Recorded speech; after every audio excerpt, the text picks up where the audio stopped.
الله أكبر.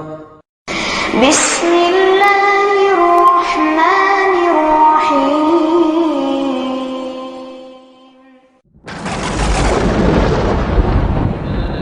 في رسول الله أسوة حسنة.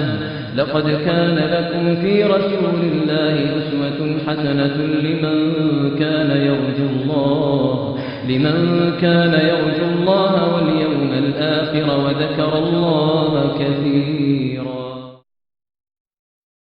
اب آپ سماعت فرمائیں 22واں درس موضوع قبائل اور افراد کو اسلام کی دعوت. إن الحمد لله نحمده ونستعينه ونستغفره ونعوذ بالله من شرور أنفسنا ومن سيئات أعمالنا. من يهده الله فلا مضل له ومن يضلل فلا هادي له، وأشهد أن لا إله إلا الله وحده لا شريك له، وأشهد أن محمدًا عبده ورسوله. أما بعد، اللهم علمنا ما ينفعنا وانفعنا بما علمتنا وزدنا علما وهداية وتوفيقا وصلاحا يا رب العالمین. محترم بھائیوں، عزیز بچوں اور ہماری ماؤں اور بہنوں، نبی پاک صلی اللہ علیہ وسلم کی ابتدائی دعوت میں یہ بات واضح ہو چکی کہ آپ صلی اللہ علیہ وسلم کی دعوت الی اللہ کے 3 مراحل ہیں مکی زندگی میں یا مکی دور میں. پہلا مرحلہ یا پہلا دور سری دعوت، جو سن 1 نبوت سے سن 3 نبوت تک چلتی رہی، جو سن 1 نبوت سے لے کر سن 3 نبوت تک جاری رہی. دوسرا مرحلہ یا دوسرا دور جہری دعوت، جب آپ صلی اللہ علیہ وسلم نے اپنی دعوت کو کھلم کھلا واضح طور پر اعلان کر کے آپ نے دی. یہ مرحلہ سن 4 نبوت سے شروع ہوا اور ہجرت تک یہ مرحلہ اس طرح باقی رہا. تیسرا مرحلہ یا تیسرا دور، آپ صلی اللہ علیہ وسلم نے جب اپنی دعوت کو مکہ سے باہر کے افراد اور قبائل پر پیش کیا، یا خود آپ صلی اللہ علیہ وسلم مکہ سے باہر نکلے، دوسرے شہروں تک پہنچے اسلام کی دعوت پیش کرنے کے لیے. اس کی ابتدا سن 4 نبوت سے ہوئی اور ہجرت تک جاری رہی.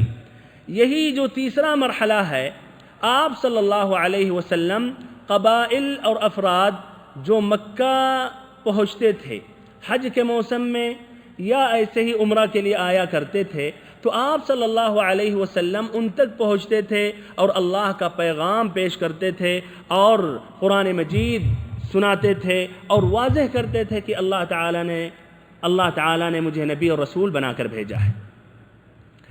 آپ صلی اللہ علیہ وسلم محنت کرتے رہے اور سن 10 نبوت میں مزید محنت کرنے لگے، بلکہ سن 10 نبوت میں آپ صلی اللہ علیہ وسلم نے یہ بھی چاہا کہ آپ کو ٹھکانہ فراہم کریں اور آپ کی مدد کریں اور آپ کی حفاظت کریں، یہاں تک کہ اللہ تعالیٰ کا پیغام دوسروں تک آپ صلی اللہ علیہ وسلم پہنچا سکیں. تو سن 10 نبوت میں بھائیوں، آپ صلی اللہ علیہ وسلم قبائل اور افراد پر اپنی دعوت پیش کرتے رہے، لیکن ساتھ ساتھ آپ نے اس مرتبہ یہ بھی چاہا کہ وہ آپ صلی اللہ علیہ وسلم کے لیے ٹھکانہ فراہم کریں اور آپ صلی اللہ علیہ وسلم ان کے ساتھ جائیں اور آپ کی وہ حفاظت کریں، آپ کی وہ مدد کریں، یہاں تک کہ اللہ تعالیٰ کا پیغام زیادہ سے زیادہ لوگوں تک آپ پہنچا سکیں. اور یہ بھائیوں، جو آپ صلی اللہ علیہ وسلم نے اپنے آپ کو پیش کیا تھا ان قبائل پر، اور ان سے جو آپ نے درخواست کی تھی کہ ہمیں اپنے ساتھ لے جائیں، یہ اللہ تعالیٰ نے حکم دیا تھا، نہ کہ خود آپ صلی اللہ علیہ وسلم کا ایک اجتہاد تھا.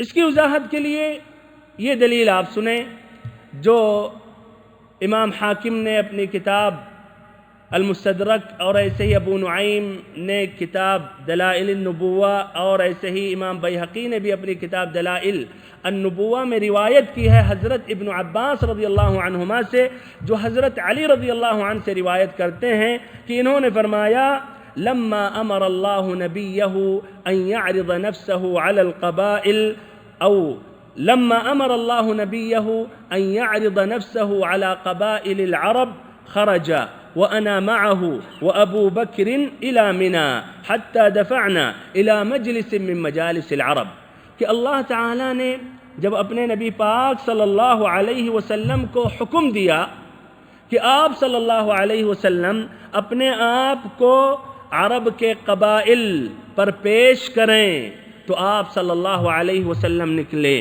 اور آپ کے ساتھ حضرت ابو بکر رضی اللہ عنہ تھے اور میں بھی تھا، منا پہنچے، یہاں تک کہ پھر آپ نے عربوں کے قبائل سے ملاقاتیں کی اور آپ نے دعوت اللہ، اللہ کا پیغام ان تک پہنچایا۔ تو اس سے واضح ہوا کہ اللہ تعالیٰ نے حکم دیا ہے، اس لیے اس حدیث میں واضح ہے لما امر اللہ نبیہ، جب اللہ تعالیٰ نے اپنے نبی پاک صلی اللہ علیہ وسلم کو حکم دیا۔ ہمارے بھائیوں، آپ صلی اللہ علیہ وسلم جب ان قبائل سے ملتے تھے یا ان قبائل کے ذمہ داروں سے، سرداروں سے، ان کے افراد سے ملتے تھے، آپ کیا کہتے تھے؟ آپ کے الفاظ کیا ہوتے تھے؟ آپ صلی اللہ علیہ وسلم کے بارے میں یہ بات منقول ہے، امام احمد رحمہ اللہ، ایسے ابو داؤد، ابن ماجہ رحمہم اللہ روایت کرتے ہیں کہ آپ صلی اللہ علیہ وسلم یہ کہتے تھے هل من رجل يحملني الى قومه فان قريشا منعوني ان ابلغ كلام ربي، کہ ہے کوئی آدمی جو مجھے اپنے ساتھ لے جائے، ہے کوئی آدمی، ہے کوئی سردار، ہے کوئی امیر جو اپنے ساتھ مجھے لے جائے تاکہ میں اللہ تعالیٰ کا کلام، اللہ تعالیٰ کا پیغام پہنچا سکوں، اس لیے کہ قریش یہ قبیلہ، یہ ہمارا جو قبیلہ ہے، انہوں نے مجھے منع کیا، رکاوٹ بنے اور اللہ تعالیٰ کا یہ پیغام پہنچانے نہیں دے رہے ہیں۔ ایسے ہی آپ صلی اللہ علیہ وسلم یہ بھی کہا کرتے تھے، جس طرح کہ مسند امام احمد میں یہ روایت ہے اور یہ جید روایت ہے، اس حدیث یا اس روایت کی سند جید ہے، یعنی خلاصہ اس کا صحیح ہے۔ آپ صلی اللہ علیہ وسلم کہا کرتے تھے یا بنی فلان انی رسول اللہ الیکم یأمرکم ان تعبدوه ولا تشرکوا به شیئا وان تخلعوا ما تعبدون من دونه وان تؤمنوا بی وتصدقونی وتمنعونی حتى ابین عن اللہ ما بعثنی به، کہ اے بنی فلاں، میں اللہ رب العزت کے طرف سے رسول ہوں، اللہ تعالیٰ نے تم سبھی کے لیے، تم سبھی کے طرف ہمیں رسول بنا کر بھیجا ہے۔ وہ حکم دیتا ہے کہ صرف اللہ کی عبادت کرو اور اس کے ساتھ کسی کو شریک نہ ٹھہراؤ، اور حکم دیتا ہے کہ ما سوى اللہ، غیر اللہ، جس کی بھی عبادت کرتے ہو وہ تمام معبودات کو چھوڑ دو، ایسے ہی مجھ پر ایمان لاؤ، میری تصدیق کرو اور ہماری حفاظت اور مدد کرو، یہاں تک کہ میں اللہ تعالیٰ کا پیغام دوسروں تک پہنچا سکوں، یہاں تک کہ میں اللہ کا پیغام دوسروں تک پہنچا سکوں۔ ایسے ہی اسی روایت میں یہ بھی بات موجود ہے کہ ابو لہب، نبی پاک صلی اللہ علیہ وسلم کا چچا ابو لہب، جس کا نام تھا عبد العزیٰ ابن عبد المطلب، یہ بھی آپ صلی اللہ علیہ وسلم کے پیچھے لگ جاتا تھا۔ آپ صلی اللہ علیہ وسلم جہاں پہنچتے تھے، آپ دعوت دیتے تھے، اللہ کا پیغام سناتے تھے، قرآن مجید کی آیتوں کی تلاوت کرتے تھے، تو آپ صلی اللہ علیہ وسلم کے بعد یہ ابو لہب بھی دخل اندازی کرتے ہوئے کہتا تھا اے لوگو ھذا يدعوكم الى ان تفارقوا دین آبائکم وان تسلخوا اللات والعزى، کہ یہ آدمی، یہ شخص تمہیں ایک نئے دین کی طرف دعوت دے رہا ہے تاکہ اپنے آباء و اجداد کہ دین کو چھوڑ دو، اور ایسے ہی لات و عزیٰ جو تم سبھی کے معبود ہیں اس کو بھی تم چھوڑ دو۔ ایسے ابن اسحاق کی سیرت میں ایک روایت ہے اور اس روایت کا سند حسن ہے، اس میں یہ ہے کہ ابو لہب آپ صلی اللہ علیہ وسلم کے پیچھے لگ جاتا تھا اور ایسے پتھریں پھینکتا تھا، یہاں تک کہ آپ صلی اللہ علیہ وسلم کے قدم مبارک لہو لہان ہو گئے۔ ہمارے بھائیوں، آپ صلی اللہ علیہ وسلم اس طرح یہ محنت کرتے رہے، خاصتاً حج کے موسم میں۔ حج کا موسم ایک بہترین چانس تھا جس میں مختلف قبائل، مختلف علاقوں سے لوگ پہنچتے تھے، اور بہترین چانس تھا کہ ان کے سرداروں سے ملیں، ان کے ذمہ داروں سے ملیں، ان کے بڑے بڑے لوگوں سے ملیں، بلکہ تقریباً عوام الناس سے بھی ملیں۔ تو عرب میں دو مناسبتیں بہت اہم مناسبات ہوتے تھے، ایک حج کا موسم اور دوسرا بھائیوں یہ جو بازاریں لگتے تھے ان کے یہاں۔ تو آپ صلی اللہ علیہ وسلم حج کے موسم سے بھی فائدہ اٹھاتے تھے، اور ایسے ہی جو بازاریں جو ان کی سال میں مختلف جگہوں پر قائم ہوتی تھیں وہاں بھی آپ پہنچتے تھے اور اللہ تعالیٰ کا پیغام پہنچایا کرتے تھے۔ آپ صلی اللہ علیہ وسلم نے اپنے آپ کو مختلف قبائل پر پیش کیا۔ امام زہری رحمہ اللہ ذکر کرتے ہیں جیسے کہ بنو عامر ابن صعصعہ، محارب ابن حصفہ، فزارہ، غسان، مرہ، حنیفہ، سلیم، عبس، بنو نضر، بنو البکا، کندہ، کلب، حارث ابن کعب، عذرہ اور حضارمہ۔ ایسے ہی ایک اور روایت ہے، اس میں آپ صلی اللہ علیہ وسلم نے اپنے آپ کو پیش کیا ربیعہ پر، بنو شیبان پر، لیکن بھائیوں ان میں سے کسی نے بھی اسلام قبول نہیں کیا۔ آپ صلی اللہ علیہ وسلم کی یہ محنت، یہ کوشش جاری رہی سن 4 نبوت سے لے کر ہجرت تک، لیکن غالباً زیادہ محنت، زیادہ کوشش سن 10 نبوت کے بعد ہوئی۔ بہرحال ادھر بھائیوں چند قبائل پر جب آپ نے اپنے آپ کو پیش کیا، ان کا موقف کیا تھا، ان کا جواب کیا تھا، انہوں نے کیا کہا آپ صلی اللہ علیہ وسلم کو، اس کی وضاحت کے لیے ابن اسحاق رحمہ اللہ کی یہ روایت سنیں۔ کہتے ہیں کہ آپ صلی اللہ علیہ وسلم نے اپنے آپ کو بنو کلب پر پیش کیا۔ ایک قبیلہ تھا عرب میں جس کا نام تھا بنو کلب۔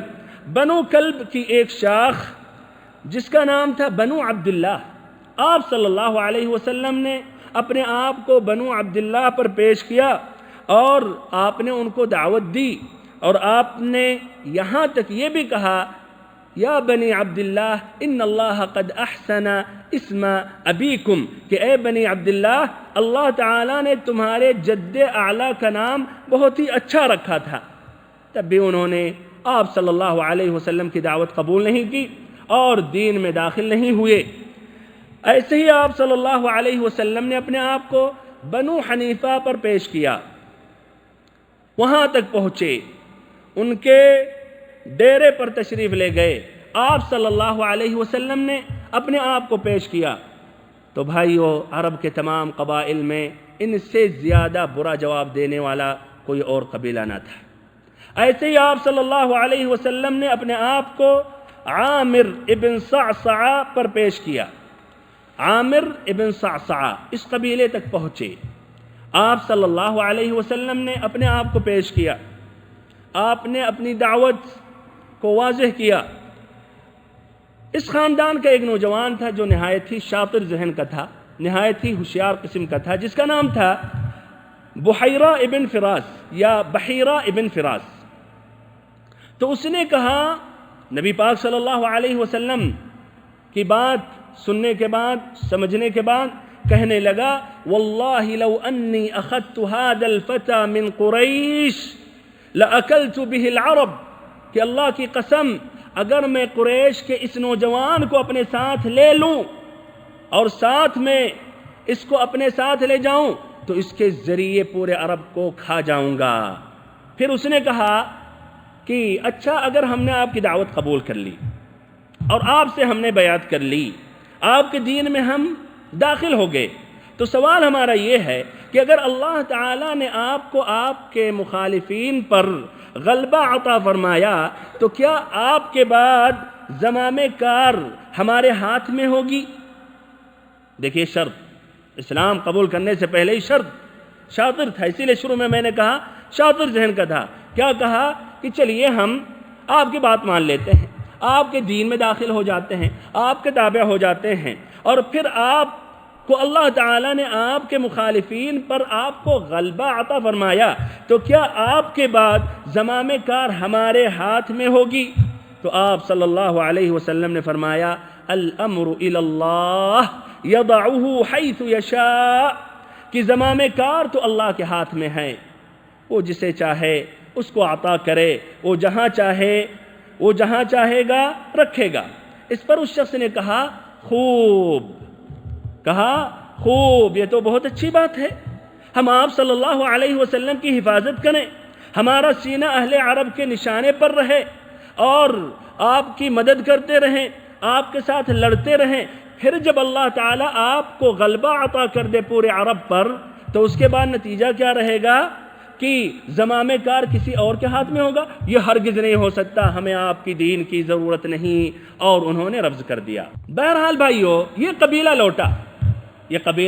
لوٹا اپنے علاقے میں واپس گیا، تو ان نے تو اپنے ایک بوڑھے آدمی کو جو کبر سنی بڑھاپے کی وجہ سے حج میں نہ آ سکا، حج میں ساتھ میں نہیں تھا، تو انہوں نے پورا قصہ ذکر کیا، اور یہ بھی انہوں نے کہا کہ ایک نوجوان آیا تھا، جاءنا فتى من قریش من بنی عبد المطلب یزعم انہ نبی، کہ قبیلہ قریش کے عبد المطلب کے خاندان کا ایک نوجوان آیا تھا جس کا یہ خیال تھا، جو یہ کہہ رہا تھا کہ میں نبی ہوں، اور نوجوان نے یہ بھی کہا کہ ہماری حفاظت کرو، ہماری مدد کرو، اور ہمیں اپنے ساتھ لے جاؤ تاکہ اللہ کا پیغام پہنچا سکوں۔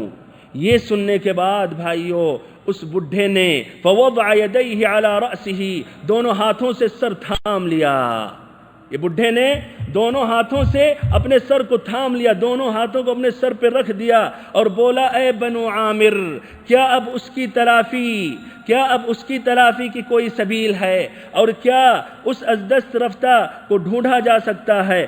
واللہ یا والذی نفس فلان بیدہ ما تقولها اسماعیلی قط وانہا لحق فما رأیکم کان عنکم، کہ اس ذات کی قسم جس کے ہاتھ میں فلاں کی جان ہے، کبھی بھی اسماعیلی نے نبوت کا دعویٰ نہیں کیا ہے، اب تک کسی نے اسماعیل بن ابراہیم علیہ السلام کی نسل سے نبوت کا دعویٰ نہیں کیا ہے، اور جو اس نے کہا وہ حق ہے، آخر تمہاری عقل کہاں چلی گئی تھی؟ ہمارے بھائیوں، یہ نہایت ہی سمجھدار اور تجربہ کار بوڑھا آدمی تھا، مقصد شاید آپ نہیں سمجھ سکے، کہنا یہ چاہتا تھا کہ ابراہیم علیہ السلام کے بعد اللہ تعالیٰ نے ابراہیم کی نسل میں نبوت دی حضرت اسحاق کو اور حضرت اسماعیل کو، دونوں ابراہیم علیہ السلام کے بیٹے تھے، پھر اس کے بعد نبوت باقی رہی اسحاق علیہ السلام کی نسل میں، یعنی اسحاق کے بعد ان کے بیٹے یعقوب نبی ہوئے، یعقوب کے بعد ان کے بیٹے یوسف نبی ہوئے، اسماعیل کی نسل میں اب تک کوئی نبی نہیں آیا۔ اور یہی خیال یہودیوں کا بھی تھا کہ یہ نبی جو آنے والے ہیں، یہ محمد صلی اللہ علیہ وسلم جو مبعوث ہونے والے ہیں، ان کا خیال تھا کہ اسحاقی علیہ السلام کی نسل سے وہ ہوں گے۔ جب ان کو پتہ چلا کہ وہ حضرت اسماعیل علیہ السلام کی نسل سے ہیں، تو بھائیو حسد میں، جلن میں، گھمنڈ میں انہوں نے نبی پاک صلی اللہ علیہ وسلم پر ایمان نہیں لایا، جبکہ ان کو مکمل یقین ہے کہ وہ اللہ کے نبی اور رسول ہیں۔ بہرحال یہ بوڑھا آدمی کہنا یہ چاہ رہا ہے کہ اسماعیل علیہ السلام کی نسل سے اب تک کوئی نبی نہیں آیا، نہ کسی نے نبوت کا دعویٰ کیا، اور یہ واحد شخص ہے، یہ اکیلا شخص ہے جو اب اس صدی میں آ کر یہ کہہ رہا کہ میں اللہ کا نبی ہوں، تو یقیناً وہ سچا ہے اپنے دعوے میں، اور وہ اللہ کا نبی ہے۔ تو تمہاری عقل اس وقت کہاں کھو گئی تھی؟ کیوں نہیں تم لوگوں نے استفادہ حاصل کیا، اس بہترین چانس، اور اس کو غنیمت کیوں نہیں تم لوگوں نے سمجھا؟ بہرحال اللہ تعالیٰ نے ان کو بھی توفیق نہیں دی، اور اس طرح آپ صلی اللہ علیہ وسلم کی کوشش حاجیوں کے ساتھ جاری رہی۔ ایسے ہی باہر سے جو بھی افراد پہنچتے تھے ان کے ساتھ آپ صلی اللہ علیہ وسلم کی محنت ایسے ہی مسلسل جاری رہی، لیکن اکثروں نے ایمان نہیں لایا، بلکہ کہنے والوں نے یہ بھی کہا قومہ اعلم بہ وکیف یصلحنا من افسد قومہ فلفظوہ، کہ یہ محمد کے قبیلے کے لوگ، یہ محمد صلی اللہ علیہ وسلم کے خاندان کے لوگ ان کو بہتر سمجھتے ہیں اور ان کے بارے میں اچھا جانتے ہیں، اور یہ محمد صلی اللہ علیہ وسلم ہماری اصلاح کیا کر سکیں گے جب انہوں نے خود اپنے قبیلے میں پھوٹ اور فتنہ پیدا کر رکھا ہے۔ ایسے ہی بھائیوں، جو افواہیں یہ کفار قریش، مشرکین، ابو لہب، ابو جہل جو پھیلایا کرتے تھے، اس کا بھی ایک اہم سبب تھا جس کی وجہ سے بہت سے حاجی بدگمان تھے اور نبی پاک صلی اللہ علیہ وسلم کے بارے میں حسن ظن نہیں رکھتے تھے بلکہ شک کے نظر سے دیکھتے تھے۔ تو یہ ایک اہم سبب تھا کہ یہ مشرکین، ابو لہب، ابو جہل وغیرہ وغیرہ یہ بھی حاجیوں تک پہنچتے تھے اور وہ بھی نبی صلی اللہ علیہ وسلم سے متنبہ کرتے تھے، جس سے بہت سے لوگ آپ صلی اللہ علیہ وسلم سے متنفر ہوا کرتے تھے۔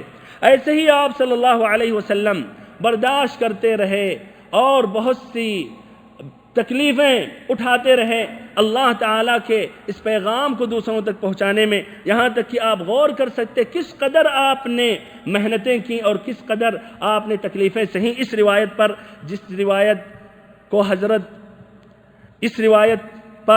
جس کی روایت امام بخاری نے کی ہے، ایسے ہی الطبرانی نے معجم الکبیر میں، لیکن بھائیو سند کے اعتبار سے اس میں جو راوی ہیں وہ مجہول ہیں۔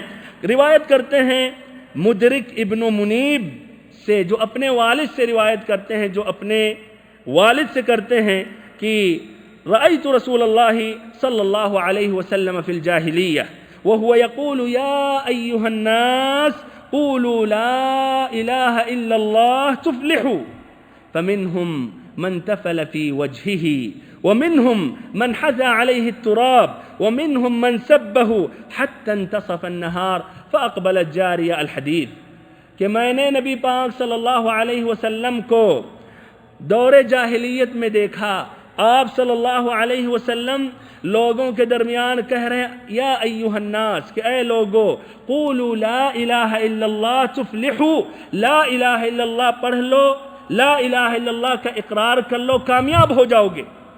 تو میں دیکھ رہا ہوں کہ کچھ بدبخت نبی پاک صلی اللہ علیہ وسلم کے چہرے انور پر تھوک رہے ہیں، اور کچھ ہیں جو آپ صلی اللہ علیہ وسلم پر پتھر یا مٹی پھینک رہے ہیں، اور کچھ ہیں جو آپ صلی اللہ علیہ وسلم کو گالی دے رہے ہیں، یہاں تک کہ دوپہر کا وقت آ گیا۔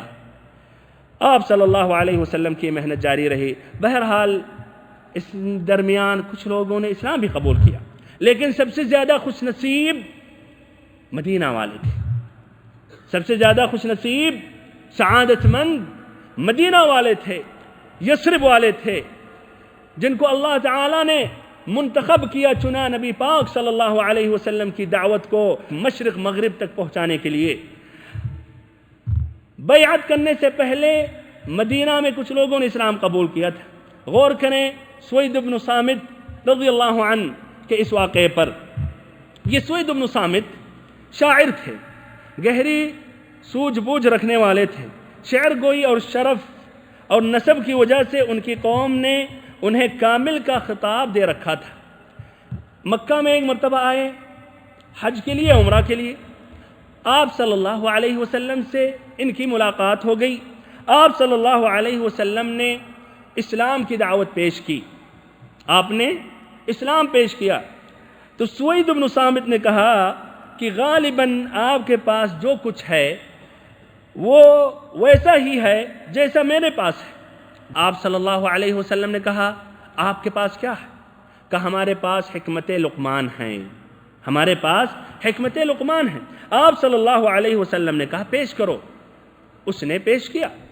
سننے کے بعد آپ صلی اللہ علیہ وسلم نے کہا ان هذا لکلام حسن والذی معی افضل من هذا قرآن انزلہ اللہ عز وجل علی فیہ نور وہدا، کہ آپ نے جو بات سنائی یہ تو بہت اچھی بات ہے، یہ بہت اچھی بات ہے، لیکن جو ہمارے پاس ہے وہ اس سے بھی بہتر ہے۔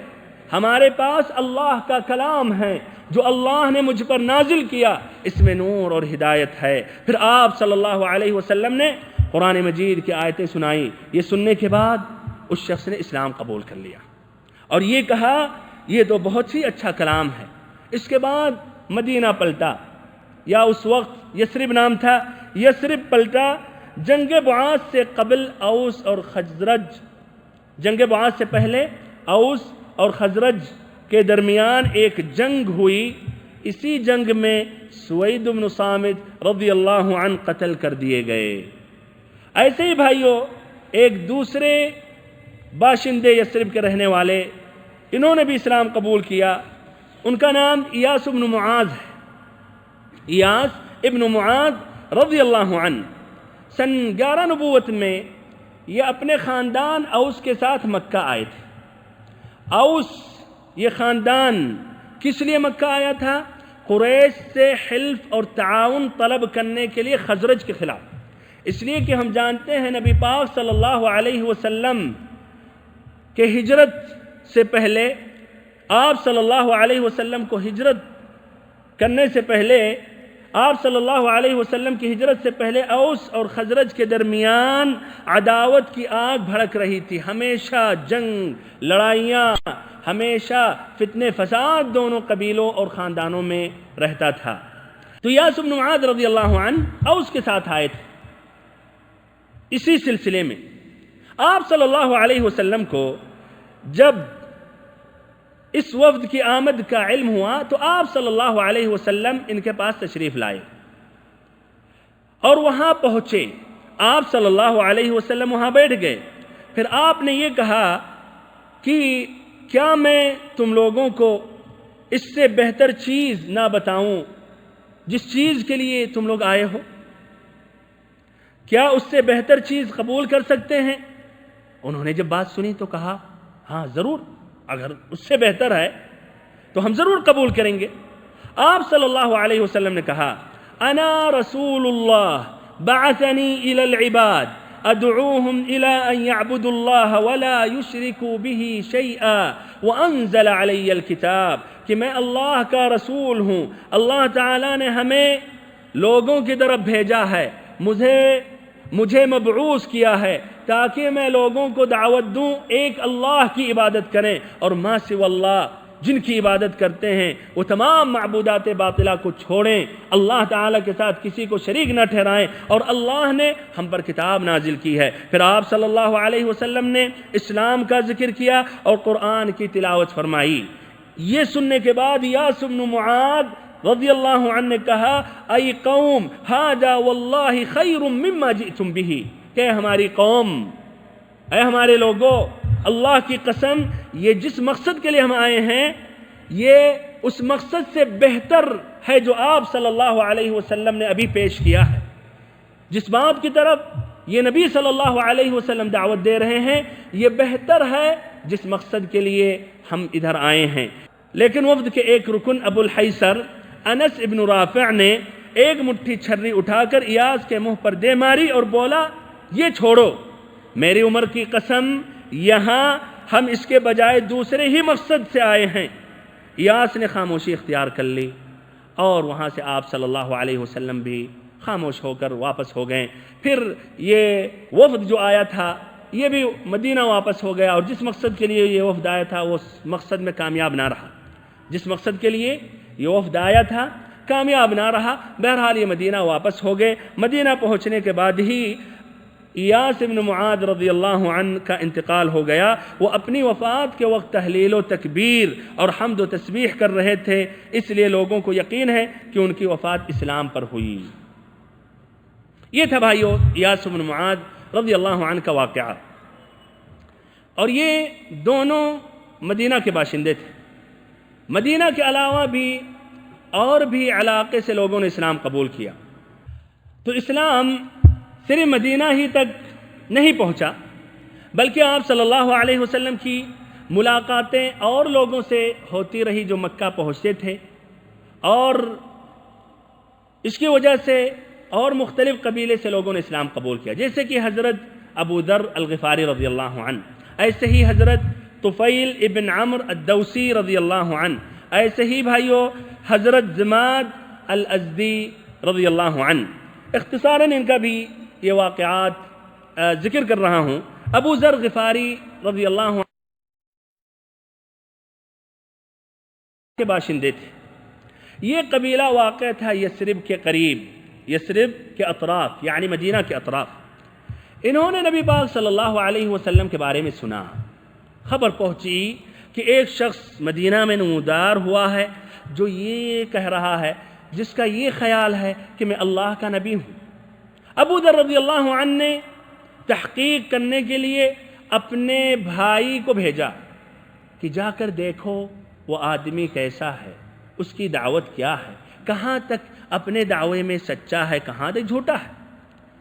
ابو ذر رضی اللہ عنہ کے بھائی مکہ آئے، ملاقات بھی انہوں نے نبی صلی اللہ علیہ وسلم سے کی اور پھر واپس ہوئے۔ ابو ذر رضی اللہ عنہ نے پوچھا کہ خبر کیا ہے، ملاقات کی تم نے اس شخص سے؟ انہوں نے کہا کہ ہاں ملاقات کی۔ تو کہا خبر کیا ہے؟ تو انہوں نے کہا ہاں وہ آدمی ٹھیک ہے، آدمی صحیح ہے، بھلائی کا حکم دیتا ہے اور برائی سے روکتا ہے۔ تو انہوں نے کہا کہ یار یہ جواب شافی کافی نہیں ہے، تشفی بخش جواب نہیں تم نے دیا۔ تو انہوں نے خود ارادہ کیا، توشہ لیا اور انہوں نے اپنا ڈنڈا اٹھایا اور سیدھے مکہ آ گئے۔ مکہ پہنچ تو گئے لیکن نبی صلی اللہ علیہ وسلم کو تو پہچان نہیں رہے، اور نبی صلی اللہ علیہ وسلم کے بارے میں کس سے سوال کریں۔ بہرحال اس طرح حرم میں کئی دن تک ٹھہرے رہے، زمزم پانی پیتے تھے جس میں ان کے لیے پانی بھی تھا اور کھانا بھی تھا۔ ایک دن وہاں سے حضرت علی رضی اللہ عنہ کا گزر ہوا تو علی رضی اللہ عنہ نے کہا آدمی اجنبی معلوم ہوتا ہے؟ تو ابو ذر رضی اللہ عنہ نے کہا ہاں۔ علی رضی اللہ عنہ نے کہا ہمارے ساتھ ہمارے گھر چلیں۔ ابو ذر رضی اللہ عنہ راضی ہو گئے اور اس طرح علی رضی اللہ عنہ کے ساتھ علی کے گھر پہنچے۔ لیکن نہ ابو ذر رضی اللہ عنہ نے کچھ سوال کیا، کچھ پوچھا، نہ ایسے ہی علی رضی اللہ عنہ نے کچھ ان سے پوچھا۔ صبح جب ہوئی تو پھر ابو ذر رضی اللہ عنہ حرم میں پہنچے اور پھر علی رضی اللہ عنہ کا گزر ہوا تو علی رضی اللہ عنہ نے سوال کیا اس آدمی کو ابھی بھی اپنا ٹھکانہ معلوم نہ ہو سکا، یعنی آپ کو ابھی تک اپنا ٹھکانہ معلوم نہیں ہو سکا؟ اس پر انہوں نے کہا کہ نہیں اب تک ٹھکانہ معلوم نہیں ہو سکا۔ علی رضی اللہ عنہ نے کہا اچھا تو میرے ساتھ چلو۔ ساتھ میں چلے تو علی رضی اللہ عنہ نے اس مرتبہ پوچھا اچھا تمہارا معاملہ کیا ہے اور تم کیوں اس شہر میں آئے ہو؟ ابو ذر رضی اللہ عنہ نے کہا اگر آپ رازداری سے کام لے تو بتاؤں۔ علی رضی اللہ عنہ نے کہا ٹھیک ہے۔ اس پر انہوں نے کہا اصل قصہ یہ ہے کہ میں نے یہ سنا کہ مکہ میں ایک شخص نمودار ہوا ہے جو اپنے آپ کو کہہ رہا کہ میں نبی ہوں، اور اس سلسلے میں ہم نے اپنے بھائی کو بھیجا۔ وہ بھائی واپس آیا لیکن تشفی بخش جواب نہیں دیا، اسی لیے میں خود تحقیق کرنا چاہ رہا ہوں، اس شخص سے ملنا چاہتا ہوں۔ اس پر علی رضی اللہ عنہ نے کہا کہ بھائی تم صحیح جگہ پر پہنچ گئے اور میں وہیں جا رہا ہوں، اور جہاں میں گھسوں وہاں پیچھے پیچھے آپ بھی گھس جانا، لیکن راستے میں اگر مجھے کچھ خطرہ محسوس ہوگا آپ کے اوپر تو میں دیوار کی طرف بڑھ جاؤں گا، گویا اپنا جوتا ٹھیک کر رہا ہوں، اور آپ چلتے رہیے گا آگے۔ کہا ٹھیک ہے۔ اس طرح علی رضی اللہ عنہ آگے آگے چلتے رہے، پیچھے ابو ذر، اور پھر اس طرح نبی پاک صلی اللہ علیہ وسلم کے پاس داخل ہوئے، اور ابو ذر رضی اللہ عنہ نے ملاقات کی نبی صلی اللہ علیہ وسلم سے۔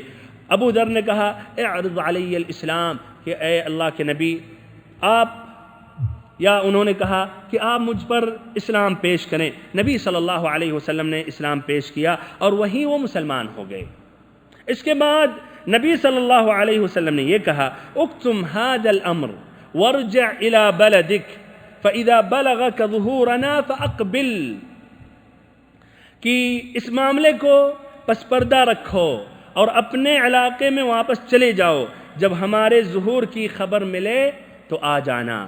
لیکن ابو ذر رضی اللہ عنہ کے سینے میں ایمان کی گرمی اور حرارت تھی، برداشت نہیں کر سکے۔ خاموش نہیں رہ سکے. انہوں نے کہا والذی بعثک بالحق لأصرخن بها بین اظہرہم، کہ اس ذات کی قسم جس نے آپ کو حق کے ساتھ بھیجا ہے، میں ان کے درمیان جا کر بلند آواز میں اعلان کروں گا. اور جا کے انہوں نے ایسا ہی کیا. حرم میں پہنچے، وہاں کچھ لوگ جمع تھے. آپ نے بلند آواز میں کہا اشہد ان لا الہ الا اللہ و اشہد ان محمدن رسول اللہ. لوگوں نے جب یہ بات سنی تو کہا قوموا الی ھذا الصابئ، کہ اٹھو اس بے دین کی خبر لو، اس بے دین کی خبر لو. اس پر لوگ ٹوٹ پڑے اور ماننے کے لیے سب جمع ہو گئے اور ماننے لگے. اور ماننے کا مقصد تھا کہ ان کو قتل کر دیا جائے. لیکن حضرت عباس رضی اللہ عنہ جو اب تک مسلمان نہیں ہوئے تھے، ان کا ادھر سے گزر ہوا. انہوں نے جھک کر دیکھا تو کہا یہ تو غفار کا آدمی ہے، بنو غفار کا آدمی ہے. اس پر کہا وَيْلَكُمْ تَقْتُلُونَ رَجُلًا مِّن غِفَارٍ وَمَتْجَرُكُمْ وَمَمَرُّكُمْ عَلَى غِفَارٍ. تمہاری بربادی ہو، یہ آدمی غفار کا ہے، یہ آدمی غفار کا ہے، اس کو مار رہے ہو، اس کو قتل کر رہے ہو، حالانکہ تمہاری تجارت گاہ اور گزرگاہ غفار ہی سے ہو کر جاتی ہے. حالانکہ تمہاری تجارت گاہ اور گزرگاہ غفار ہی سے ہو کر جاتی ہے. اس لیے شام کے لیے جب جاتے تھے سفر میں تو اسی قبیلے سے جانا آنا پڑتا تھا. راستے میں پڑتا تھا یہ خاندان یا یہ قبیلہ. تو ظاہر بات ہے قتل کریں گے تو کل ان کی کیا کیفیت، کس طرح وہ بدلہ لیں گے، سب کو صاف کر دیں گے اور بہت مصیبت کا سامنا کرنا پڑے گا. اسی لیے لوگوں نے چھوڑ دیا. پھر دوسرے دن بھی جا کے انہوں نے اعلان کیا اور بلند آواز میں سے کہا اشہد ان لا الہ الا اللہ و اشہد ان محمدن رسول اللہ. پھر لوگ ماننے کے لیے ٹوٹ گئے. حضرت عباس رضی اللہ عنہ، حضرت عباس نے چھڑایا اور وہی بات انہوں نے کہی. پھر اس طرح لوگوں نے چھوڑ دیا. یہ واقعہ تھا بھائیو حضرت ابو ذر الغفاری رضی اللہ عنہ کا. اس کے بعد ایک اور واقعہ سنیں طفیل ابن عمرو الدوسی رضی اللہ عنہ کا. یہ شریف انسان شاعر تھے اور گہری سوجھ بوجھ رکھنے والے تھے اور قبیلے دوس کے سردار تھے. نبوت کے 11ویں سال مکہ تشریف لائے. جب پہنچے تو مکہ والوں نے ان کا استقبال کیا، خیر مقدم کیا اور نہایت ہی اچھے سے پیش ہوئے.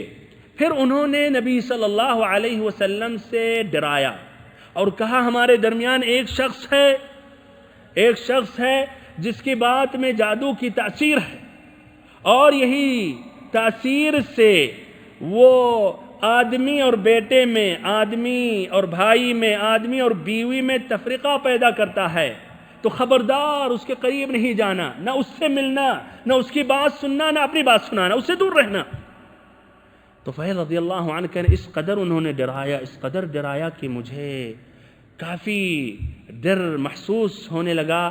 اور جب حرم میں داخل ہوا تو اپنے کانوں میں روئی میں نے ٹھوس لیا، اپنے کانوں میں روئی ٹھوس لیا کہ ایسا نہ ہو یہ جادوگر جس کو کہہ رہے ہیں اس کی بات ہمارے کان سے ٹکرائے، پھر جادو کا اثر ہو جائے، پھر میں برباد ہو جاؤں. تو اس طرح روئی بھائیوں بھر کے ٹھوس کے حرم میں داخل ہوئے. لیکن بھائیوں جس کو اللہ تعالی ہدایت دینا چاہے تو کوئی چیز رکاوٹ نہیں بن سکتی، اور ایسے جس کو گمراہ کرنا چاہے تو لاکھ نبی صلی اللہ علیہ وسلم کوشش کریں، قرآن سنائیں، صبح شام پڑھتے رہیں، کوئی بھی فائدہ نہیں ہوگا. بہرحال جب حرم میں داخل ہوئے آپ صلی اللہ علیہ وسلم پہلے موجود تھے. آپ نماز پڑھ رہے تھے یا قرآن مجید کی تلاوت کر رہے تھے. یہ کلام ان کے کانوں سے ٹکرایا. اپنے دل میں انہوں نے کہا یہ تو بڑا عمدہ کلام ہے. پھر ٹھہر کے اپنے دل میں کہنے لگے وَاثَقْلَ أُمَّا، کہا وَاثَقْلَ أُمِّي وَاللَّهِ إِنِّي رَجُلٌ لَبِيبٌ شَاعِرٌ مَا يَخْفَى عَلَيَّ الْحَسَنَ مِنَ الْقَبِيحِ فَمَا يَمْنَعُنِي أَنْ أَسْمَعَ مِنْ هَذَا الرَّجُلِ مَا يَقُولُ. کہ مجھ پر میری ماں کی آہ و فغاں، میں تو واللہ ایک سوجھ بوجھ رکھنے والا شاعر آدمی ہوں، مجھ پر بھلا برا چھپا نہیں رکھ سکتا، مجھ پر بھلا برا چھپا نہیں رہ سکتا. یعنی بھلا کیا ہے برا کیا ہے تمیز کر سکتا ہوں. پھر کیوں نہ میں اس شخص کی بات سنوں، اگر اچھی ہوئی تو اس بات کو قبول کر لوں، اور اگر بری ہے تو اس بات کو میں چھوڑ لوں. یہ انہوں نے سوچا. اور یہ بھائیو یہی عقل مندی ہے کہ اللہ نے ہر انسان کو عقل دی ہے. سوچنا چاہیے، سمجھنا چاہیے، پھر سننے کے بعد فیصلہ کرنا چاہیے. تو انہوں نے یہ سوچا اور یہ سوچ ہی رہتے کہ اس میں آپ صلی اللہ علیہ وسلم وہاں سے اپنے گھر کو جانے لگے. یہ بھی پیچھے پیچھے ہو گئے. پھر آپ صلی اللہ علیہ وسلم کے گھر میں یہ بھی داخل ہوئے.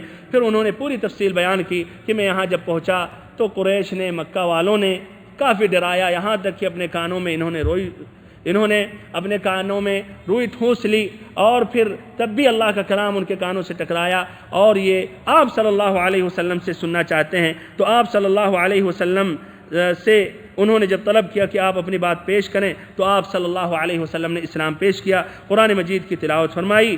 پھر اس کے بعد کہتے ہیں حضرت طفیل رضی اللہ عنہ، اللہ گواہ ہے میں نے اس سے عمدہ قول اور اس سے زیادہ انصاف کی بات کبھی بھی نہ سنی تھی. پھر انہوں نے اسلام قبول کر لیا، اسلام میں داخل ہو گئے. اسلام میں داخل ہونے کے بعد، قبول کرنے کے بعد انہوں نے کہا کہ اللہ کے نبی، ہماری بات ہماری قوم میں مانی جاتی ہے، تو آپ ہمیں کچھ نشانی دیں.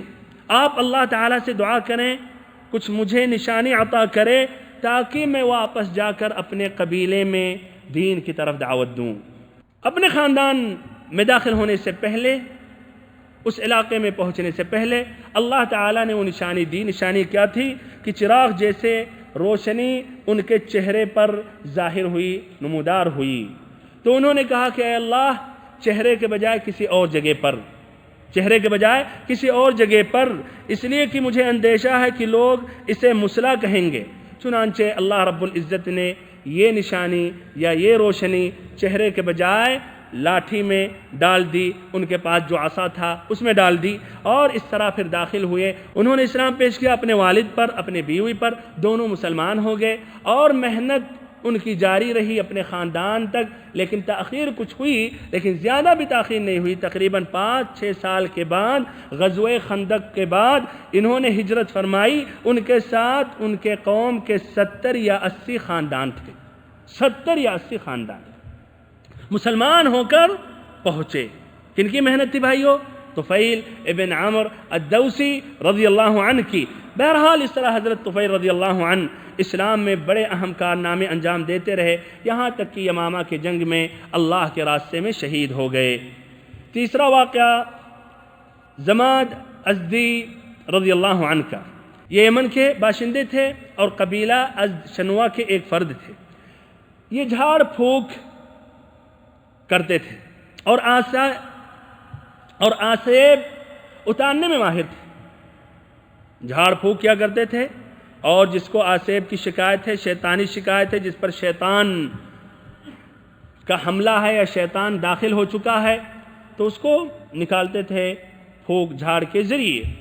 مکہ میں یہ پہنچے تو ان کے احمقوں نے کہا کہ ہمارے درمیان بھی ایک پاگل ہے، مجنون ہے، اور اس کی بات عجیب و غریب ہے اور اپنے اوپر وہ قابو نہیں رکھتا ہے. تو ان کے دل میں، سینے میں درد آ گیا نبی صلی اللہ علیہ وسلم کے لیے. تو انہوں نے اپنے دل میں سوچا کہ اگر علاج کر دوں اس شخص کا تو یہ شاید بہت اچھا کام ہوگا، اور شاید اللہ تعالی ہمارے ہاتھوں سے اس شخص کو شفا دے دے. دیکھیں بھائیو کس طرح افواہ ہیں یہاں. یعنی زماد ازدی کو یقین تھا کہ بالکل یقیناً وہ شخص پاگل ہی ہوگا. بہرحال یہ پہنچے نبی پاک صلی اللہ علیہ وسلم تک. انہوں نے کہا کہ اے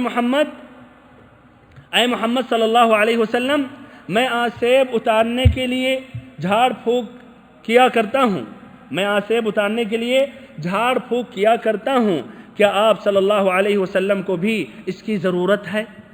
آپ صلی اللہ علیہ وسلم نے اس کے جواب میں کہا ان الحمد للہ نحمده ونستعینه من يهده الله فلا مضل له ومن يضلل فلا هادي له واشهد ان لا اله الا الله وحده لا شريك له واشهد ان محمدا عبده ورسوله کہ یقیناً تمام قسم کی تعریفیں اللہ تعالیٰ کے لیے ہیں، اسی کی ہم تعریف بیان کرتے ہیں، اسی سے ہم مدد طلب کرتے ہیں.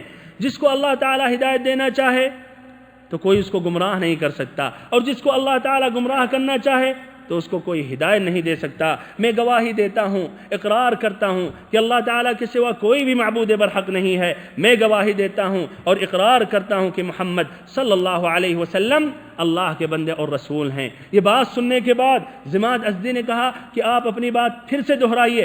آپ نے پھر سے پڑھا، دہرایا، پھر تیسرے مرتبہ بھی طلب کیا۔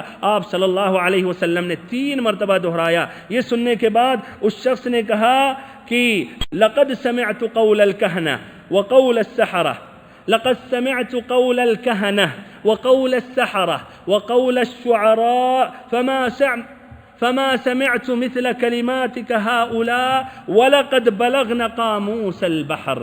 کہا لقد سمعت قول الكهنة وقول الشعراء وقول السحرة فما سمعت مثل كلماتك هؤلاء ولقد بلغن قاموس البحر۔ میں نے کاہنوں کی بات سنی، جادوگروں کی بات سنی، شاعروں کی بات سنی، لیکن میں نے آپ صلی اللہ علیہ وسلم کے ان جیسے کلمات کہیں نہیں سنے۔ یہ کلام کی انتہائی ہے جو سمندر کی گہرائی تک پہنچتی ہے۔ اور پھر کہا کہ لائیے اپنا ہاتھ بڑھائیے، آپ صلی اللہ علیہ وسلم سے اسلام پر بیعت کروں، اور اس کے بعد انہوں نے بیعت کی اور اسلام میں داخل ہو گئے۔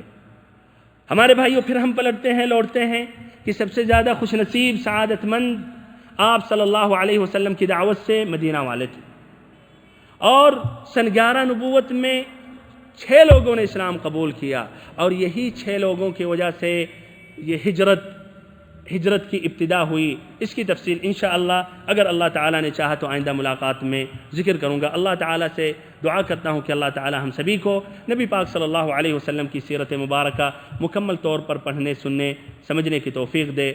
هذا والله أعلم، وأستغفر الله لي ولكم ولجميع المسلمين من كل ذنب وخطيئة فاستغفروه إنه هو الغفور الرحيم۔